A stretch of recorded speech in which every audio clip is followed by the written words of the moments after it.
আজকে আমরা তৈরি করব special fish fry. Stay with us. Cooking recipes by Ayman. এর জন্য আমাদের লাগবে দুটি ফিশ। আমরা কাতল মাছ নিয়েছি, কাতলা ফিশ। তো এটাকে নিয়ে ভালো করে ধুয়ে এর আঁশ ছাড়িয়ে এটাকে এইভাবে করে কেটে নিতে হবে ফিশগুলো। আরও লাগবে আমাদের আধা কাপ পরিমাণ তেল, 1 চা চামচ আদা রসুনের পেস্ট, লাল মরিচের গুঁড়ো লাগবে 2.5 চা চামচ, হলুদের গুঁড়ো 1 চা চামচ, জিরের গুঁড়ো আধা চা চামচ, লবণ পরিমাণ মতো এবং ধনিয়ার গুঁড়ো 2.5 চা চামচের মতো, এবং লাগবে লেবু, 1 পিস লেবু নিয়ে নেব আমরা আরও নিয়েছি ওয়েস্টার সস এবং চিলি সস। আপনার ইচ্ছে করলে টমেটো সস নিতে পারেন এবং সয়া সসও ব্যবহার করতে পারেন চাইলে। আমরা প্রথমে একটা বাটি নিয়ে তার মধ্যে লাল মরিচের গুঁড়ো, হলদের গুঁড়ো, জিরের গুঁড়ো, লবণ, ধনিয়ার গুঁড়ো সব মশলাগুলো নিয়ে নেব। নিয়ে এর মধ্যে 2 টেবিল চামচ তেল নিয়ে নেব।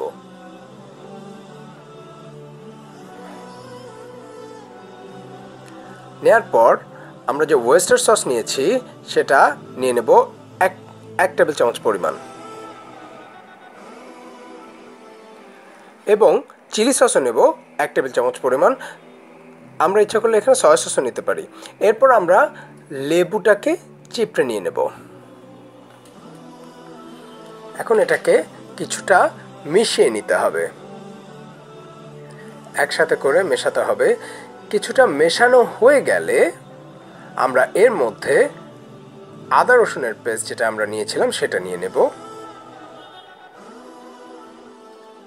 এবং ভালো করে মিক্স করে নেব। বেশ ভালো করে মিক্স করতে হবে পুরো মশলাটাকে।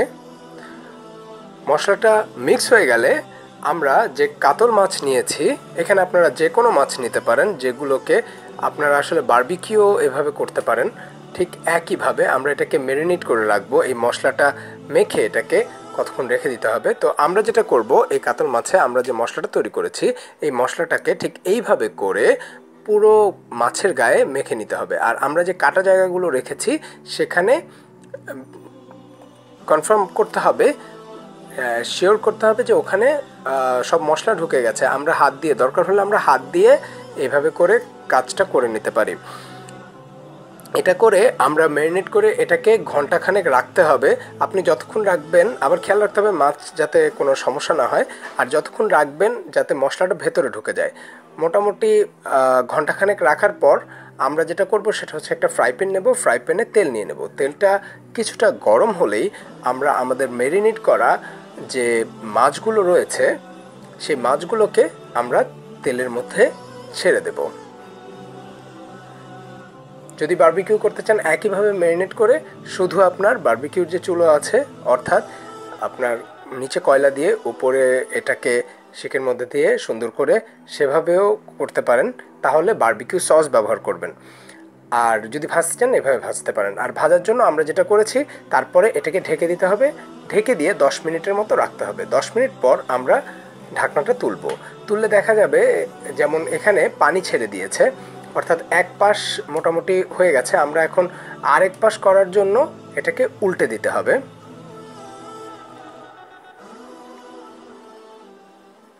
আমরা ঠিক ধরে আস্তে করে আরেকটা, দরকার হলে আরেকটা চামচ নিয়ে, চামচের হেল্প নিয়ে আমরা ঠিক এইভাবে করে এটাকে উল্টে দিতে পারি। আমরা ফিশটাকে উল্টে দেব, দুটো ফিশকে উল্টে দিতে হবে। উল্টে দিয়ে, আর আমরা এখানে যেটা করেছি যে আমাদের কিছু মশলা রয়ে গিয়েছিল, তো সেগুলো এটার উপর দিয়ে দিয়েছি একটু ভালো লাগার জন্য, যাতে মশলাগুলো ভেতরে ভালো মতো যায়, এটা এনশিওর করার জন্য। আবারও যদি বাড়তি মশলা থাকে আপনাদের সেটা দিয়ে নেবেন, অথবা আগে একবারে মেখে ফেললেও এটা হয়, আর থাকলে এটা দিয়ে নিতে পারেন। আমরা দিয়ে নিয়েছি। তো মশলাগুলো দেওয়ার পর তারপরে ওই পাশটা ভালো মতো রান্নার জন্য আমরা আবারও ঢেকে 10 মিনিটের মতো রান্না করব। আর ঢেকে যখন আমরা রাখবো তখন মিডিয়াম আঁচে রাখতে হবে। 10 মিনিট পর আমরা ফ্রাই প্যানে ঢাকনা তুলে নেব এবং মাছটাকে উল্টে দেব। কারণ ওই যে মশলাটা আমরা লাগিয়েছিলাম ওটাকেও কিছুটা রান্না করতে হবে।